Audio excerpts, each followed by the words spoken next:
Let me begin with an uncomfortable truth that few financial educators will admit openly. Budgets, as they are commonly taught and practiced, fail precisely the people who need them most. They fail the single mother working two jobs who cannot predict her hours next week. They fail the young couple drowning in student debt who feel guilty for buying coffee. They fail the warehouse worker whose car breaks down the same month the rent increases. I have spent a lifetime studying the principles of sound investment and financial analysis, and I can tell you with complete certainty that the budgeting advice dispensed to ordinary Americans today suffers from the same fatal flaw that destroys amateur investors in the stock market. It assumes rationality under pressure. It assumes consistency in an inconsistent world. It assumes that willpower alone can overcome structural disadvantage. This is quite simply nonsense. The traditional budget tells you to track every expense, categorize every purchase, and feel shame when you deviate from the plan. But here is what the traditional budget ignores. When you are living on a low income, when every dollar is spoken for before it arrives, when stress is your constant companion, willpower is not a renewable resource. It depletes, it fails, and when it fails, the budget collapses, and you are left feeling worse than before you started. Today, I want to share what I call the forbidden budget rule. I call it forbidden not because it is hidden or secret, but because most people reject it instinctively. It feels harsh. It feels restrictive. It seems to ask the impossible of those who already have so little. But I have observed this principle work for decades in various forms for people at every income level. It works because it does not rely on your mood, your motivation, or your perfect discipline. It works because it replaces the fragile architecture of willpower with something far more durable, structure. I am not here to sell you dreams. I am not here to promise you wealth. I am here to explain a principle that, if understood and applied with patience, can give you something more valuable than money alone. It can give you control. Before I explain this rule, I must first clarify the problem it solves, because most financial advice misdiagnoses the issue entirely. The fundamental problem facing low-income Americans is not a lack of budgeting apps. It is not insufficient spreadsheets. It is not that they spend frivolously on luxuries they do not need. These are convenient fictions that allow the comfortable to blame the struggling. The real problem is fragility. Let me define what I mean by fragility in financial terms. A fragile system is one that has no margin of safety. It operates at its edge. When everything goes according to plan, it functions. But when anything unexpected occurs, even something minor, the entire system cracks. Think of margin of safety as the distance between where you are and where catastrophe begins. In investment analysis, I have always emphasized that the intelligent investor builds a margin of safety into every decision. You do not buy a stock at exactly what you calculate it to be worth. You buy it at a significant discount to that value, so that if your analysis is wrong, if the market turns against you, if unexpected problems emerge, you still have protection. This same principle applies with even greater urgency to personal finance. When a household operates with zero savings, with every dollar committed before it arrives, with credit cards as the only buffer against emergency, that household has no margin of safety. It is fragile. And fragility is merciless. Consider what happens when a fragile household encounters one surprise expense. The car needs a repair. The child gets sick. The work hours get cut. In a resilient household, this is an inconvenience. In a fragile household, this is a crisis. The repair goes on a credit card at 24% interest. The credit card minimum payment now consumes money that was allocated elsewhere. The rent is late. A late fee appears. The fee consumes more of next month's resources. A spiral begins, and through no particular fault or irresponsibility, a family finds itself falling further behind. This is not a failure of character. This is a failure of structure. Now, traditional budgeting approaches this problem backwards. They say, track your spending, identify waste, redirect that waste to savings. This sounds logical, but it assumes you have waste to identify. It assumes you have surplus to redirect, and it assumes you have the mental bandwidth to track and calculate while simultaneously managing the stress of financial survival. For many low-income households, there is no hidden waste. There is only necessity, difficult choices, and the grinding pressure of not enough. Willpower-based budgeting asks you to make the right choice over and over, hundreds of times per month, while exhausted, stressed, and stretched thin. It asks you to resist the small comfort of a takeout meal after a 12-hour shift. It asks you to say no to your children repeatedly. It asks you to maintain perfect discipline while every other part of your life demands energy. This is not a sustainable system. It is a recipe for failure and self-blame. What we need then is not more willpower. What we need is a structure that does not depend on willpower. We need a system that protects us from our own inevitable moments of weakness.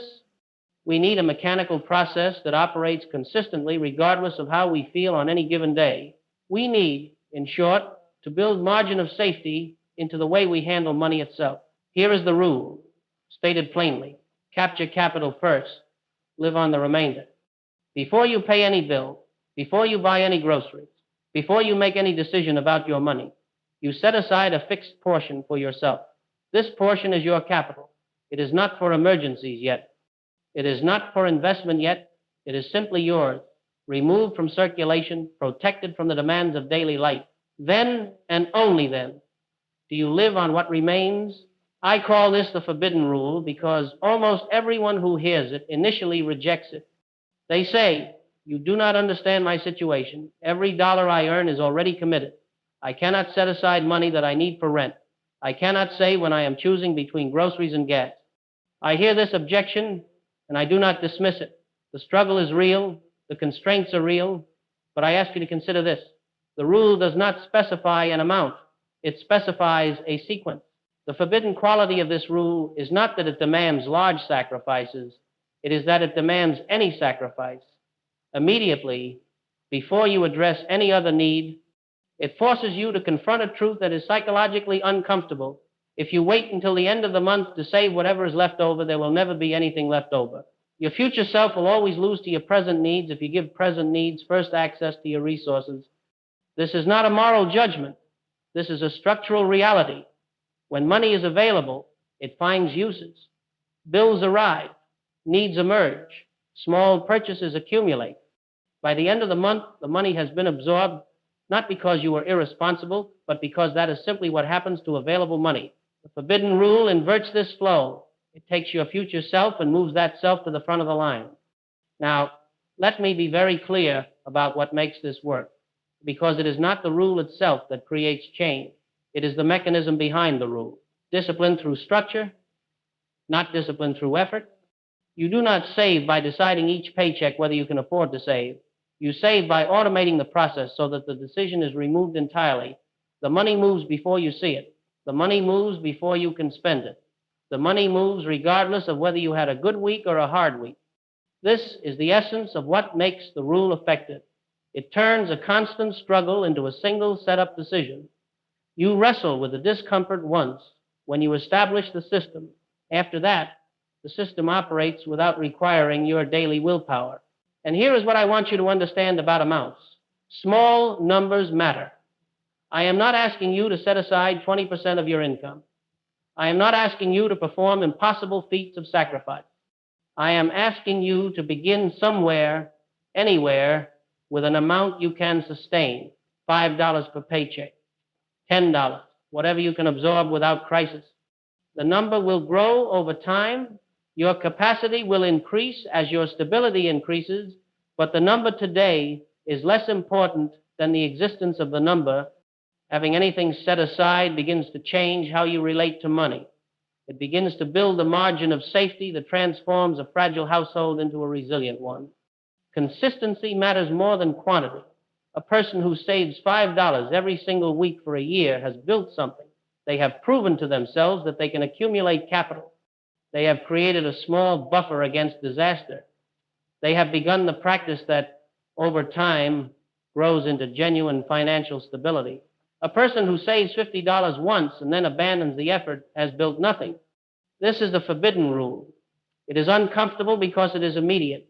It is effective because it is mechanical. I want to now connect this personal finance principle to the broader philosophy that has guided my thinking about money and investment for many decades. When I developed my approach to security analysis and intelligent investing, I was not merely creating a system for buying stocks. I was articulating a philosophy about how to navigate uncertainty. how to make decisions when the future is unknowable, how to protect yourself from your own errors and the chaos of markets you cannot control. These same principles apply directly to household finance, and I want to walk you through the connections. First, consider the concept of margin of safety as I have always understood it. When analyzing a security, the intelligent investor never pays full price for calculated value. If you determine that a business is worth $100 per share, you do not buy at 100. You wait until you can buy at 70 or 60 or less. This discount is your margin of safety. It protects you from analytical errors, from unexpected problems, from the reality that your estimates are always imperfect. Applied to personal finance, your margin of safety is your buffer. It is the distance between your expenses and your income. It is the reserves you have accumulated to absorb shocks. It is the gap between your lifestyle and your means. The forbidden rule builds this margin by forcing you to create a gap between what you earn and what you spend. Every dollar captured is a dollar of distance between you and financial disaster. Second, consider the principle of capital preservation. In investment, the intelligent investor recognizes that the first rule is not to lose money. Growth is secondary to survival. This seems obvious, yet most amateur investors violate it constantly. They take large risks hoping for large gains. They forget that a 50% loss requires a 100% gain just to return to where you started. In personal finance, capital preservation means protecting your foundation before pursuing anything else. It means rent before entertainment. It means an emergency buffer before luxuries. It means not sacrificing your stability for temporary pleasures. The forbidden rule enforces capital preservation by making your personal capital untouchable. What you capture is yours. It is not available for reconsideration. It is protected from the claims of daily life. Third, and this may be the most important principle, consider the role of temperament. I have always maintained that successful investing depends more on temperament than on intellect. The ability to remain calm during market panics, to resist the urge to follow crowds, to maintain discipline when emotions run high, these qualities matter far more than analytical brilliance. The same is true of personal finance. Your behavior matters more than your income. Your consistency matters more than your cleverness. Two people with identical incomes can end up in completely different financial positions based entirely on their habits and choices. But here is what most advice ignores. Temperament is not something you simply choose to have. You cannot wake up and decide to become patient and disciplined. You must build systems that support the temperament you want. The forbidden rule is such a system. By automating your savings, by removing daily decisions about whether to save, you reduce the burden on your temperament. You do not need superhuman discipline because the system provides the discipline for you. Fourth, consider what I have often discussed as the psychology of Mr. Market. Imagine the stock market as a person who comes to you each day offering to buy or sell shares. On some days, Mr. Market is euphoric and offers absurdly high prices. On other days, Mr. Market is depressed and offers to sell at bargains. The intelligent investor understands that Mr. Market's mood is irrelevant to actual value. You ignore his moods and make decisions based on your own assessment. Now consider your own financial impulses as your internal Mr. Market. Some days you feel optimistic and want to spend freely. Some days you feel deprived and want to treat yourself. Some days you feel hopeless and cannot imagine that saving matters. These moods are real, but they are not reliable guides to action. The forbidden rule protects you from your internal Mr. Market by making your savings independent of your feelings.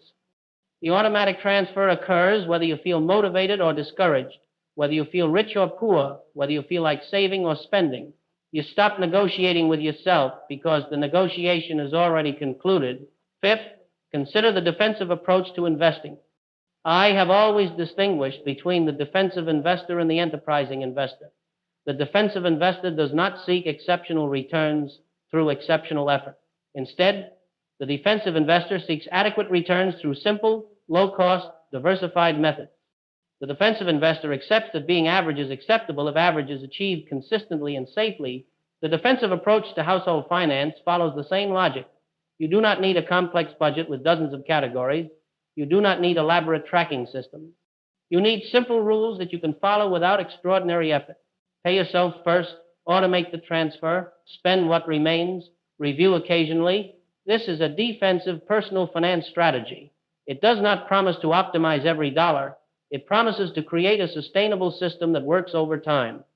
The budget, understood correctly, is not a plan for how you hope to spend money. It is an operating policy that functions regardless of your hopes. A good investment policy does not require you to be smart or lucky each day. It requires you to follow rules that produce good outcomes on average over time. A good budget works the same way. It does not require perfect choices. It requires consistent structure. This is the logic that underlies the forbidden rule. It applies to personal finance, the same principles that protect intelligent investors from the chaos of markets and the weakness of human nature. Let me now turn to practical application, because principles mean nothing if they cannot be implemented by real people in real circumstances. I want to present a tiered approach that respects the constraints of low income while still building towards stability. This is not a prescription that you must follow exactly. It is a framework you can adapt to your situation. Think of these tiers as layers of a foundation, built one upon another. Asterisk, asterisk, tier one, the survival baseline, asterisk, asterisk. Before anything else, you must know what survival actually costs. This is not about budgeting. This is about clarity. Add up your non-negotiable expenses, rent or mortgage, utilities that keep your home functional, basic food, transportation to work, medications or health care you cannot avoid, minimum payments on existing debts. This number is your survival baseline. There is no shame in it, whatever it is. It is simply the reality you are working with. Many people have never calculated this number clearly. They sense generally that they do not have enough, but they have not specified exactly what enough means. Knowing your survival baseline removes ambiguity. It tells you precisely what you must cover before any other consideration. If your income barely exceeds your survival baseline or falls below it, you are facing a different problem than budgeting can solve. You may need to focus on increasing income or reducing baseline costs through housing changes, government assistance, or other structural adjustments. This is not failure. This is honest assessment. For those whose income exceeds their survival baseline, even modestly, the remaining tiers become relevant. Asterisk, asterisk, tier two, the safety buffer, asterisk, asterisk. Once survival is covered, your next priority is a micro emergency fund. I emphasize micro because we are not initially aiming for 3 to 6 months of expenses. We are aiming for a meaningful start. Consider what a small buffer actually prevents. A $200 car repair that would otherwise go on a credit card. A $100 medical copay that would otherwise disrupt next week's groceries. A $50 expense that would otherwise start a spiral of late fees and penalties. A small safety buffer does not solve everything, but it stops the bleeding from minor wounds that, in a fragile household, become major infections. Your goal for tier two might be $500. It might be $1,000.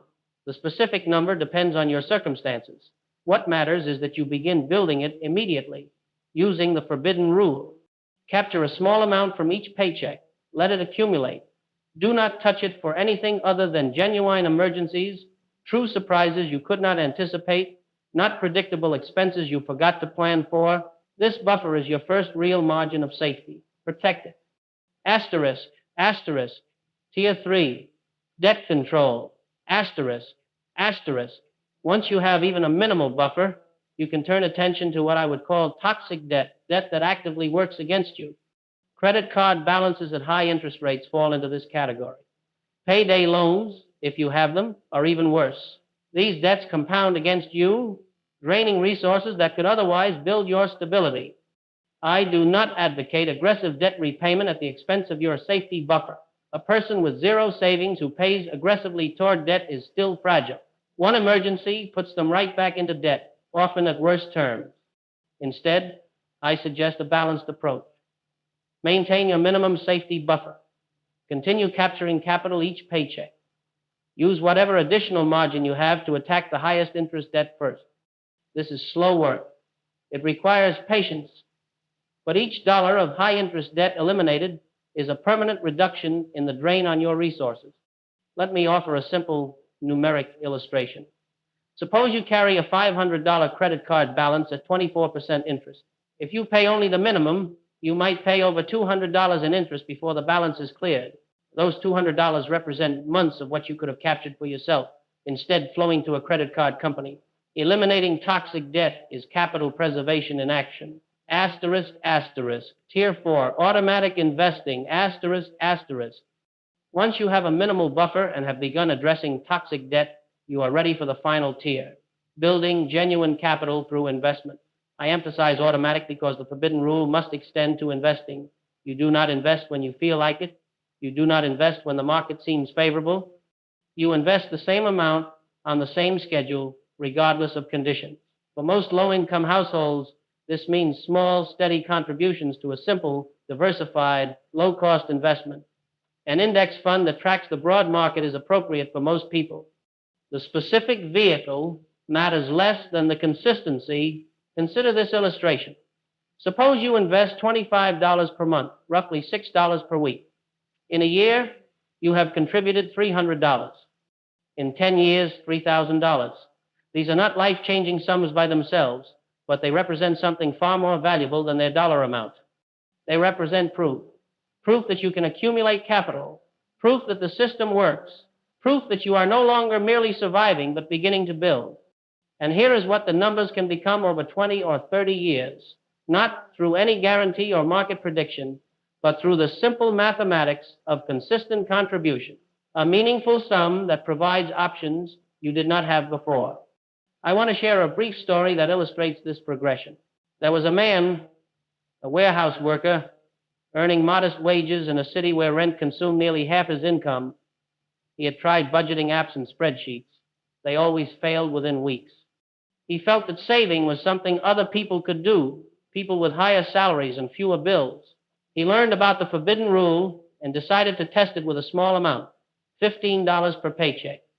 Automatic transfer the moment funds arrived before he could reconsider. The first months were uncomfortable. $15 that might have covered a meal or a small treat was now untouchable, but he continued. After 6 months, he had accumulated just under $200. This was not wealth, but it was something he had never had before, a buffer. Then his car needed a repair, not a catastrophic repair, just routine maintenance that could not be postponed.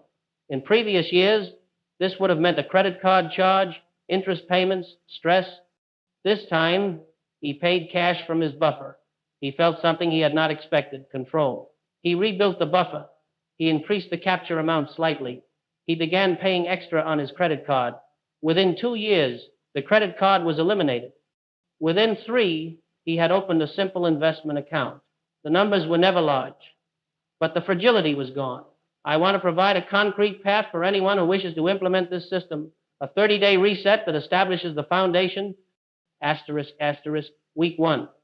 Audit and remove leaks, asterisk, asterisk.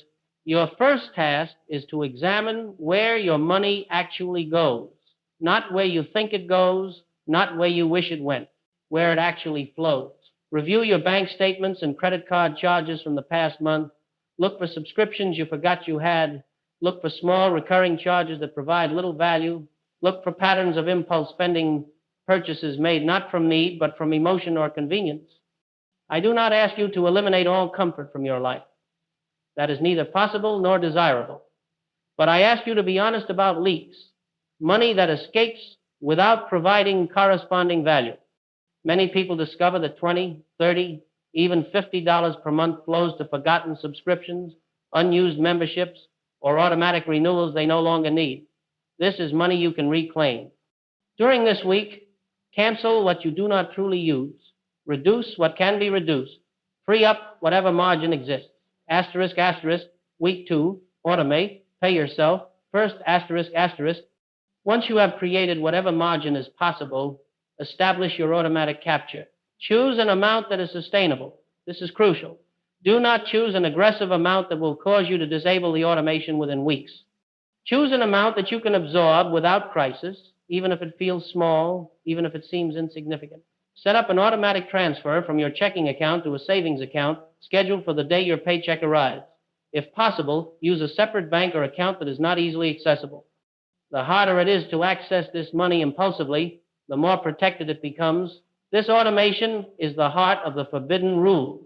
Once it is set, you do not revisit it except to increase the amount as your situation improves. Asterisk, asterisk, week 3, create buffer and minimum debt plan, asterisk, asterisk.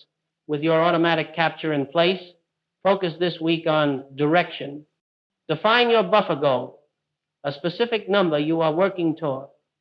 This gives your captured money purpose and helps you resist the temptation to redirect it. If you carry high interest debt, define your minimum extra payment. Even $5 or $10 beyond the minimum payment each month accelerates elimination and reduces interest paid. Write these numbers down. Make them concrete. A vague intention to save more and pay off debt produces vague results. Asterisk, asterisk. Week 4, establish defensive investing and spending ceiling. Asterisk, asterisk. If your circumstances allow, begin this week to research simple, low-cost investment options. You do not need to invest immediately. You need to understand your options so that when your buffer is adequate and your toxic debt is controlled, you can begin without hesitation. Also, establish a spending ceiling, a maximum amount you allow yourself to spend on discretionary purchases in any month. This ceiling prevents lifestyle expansion as your income or stability increases. It protects the progress you have made. Finally, create a contingency rule for when life disrupts your system, because life will disrupt your system. Perhaps the rule is, if income drops below a certain threshold, reduce the capture amount by half, but do not eliminate it entirely. Perhaps the rule is, if a genuine emergency requires using the buffer, immediately resume rebuilding it before any lifestyle restoration. The contingency rule acknowledges reality without abandoning the structure. There was a woman who applied this 30-day reset while working as a home care aide. Her income varied based on client hours. She had no predictable paycheck, only irregular deposits that made traditional budgeting nearly impossible. She adapted the forbidden rule to her situation. 10% of every deposit transferred the day it arrived before she could calculate what bills awaited. The percentage approach worked where fixed amounts would have failed. Over 18 months, she built a buffer that would have seemed impossible when she started, not because her income increased, not because she discovered hidden waste, simply because the structure captured money she would otherwise have absorbed into expenses. She told me that the hardest part was the first month. After that, she stopped noticing the captured amount. It simply ceased to exist as spendable money, and she adjusted without trauma. This is the power of automation. It removes the daily decision. I want to close by addressing something important. Throughout this discussion, I have spoken about structure, automation, discipline, rules. These are not exciting words. They do not promise transformation or liberation. They promise something more modest, control. I have never been interested in exciting financial advice. Excitement in finance usually means risk, volatility, and the probability of loss. I have always sought the boring path, the steady path, the path that produces adequate results through consistent application over time. The forbidden rule is boring. Pay yourself first. Automate the transfer. Live on the remainder. There is nothing glamorous about it, but boring control is power. It is the power to absorb a setback without crisis. It is the power to make decisions from stability rather than desperation. It is the power to negotiate with employers, landlords, and creditors from a position of some strength rather than complete vulnerability. Low income does not prevent this power. Fragility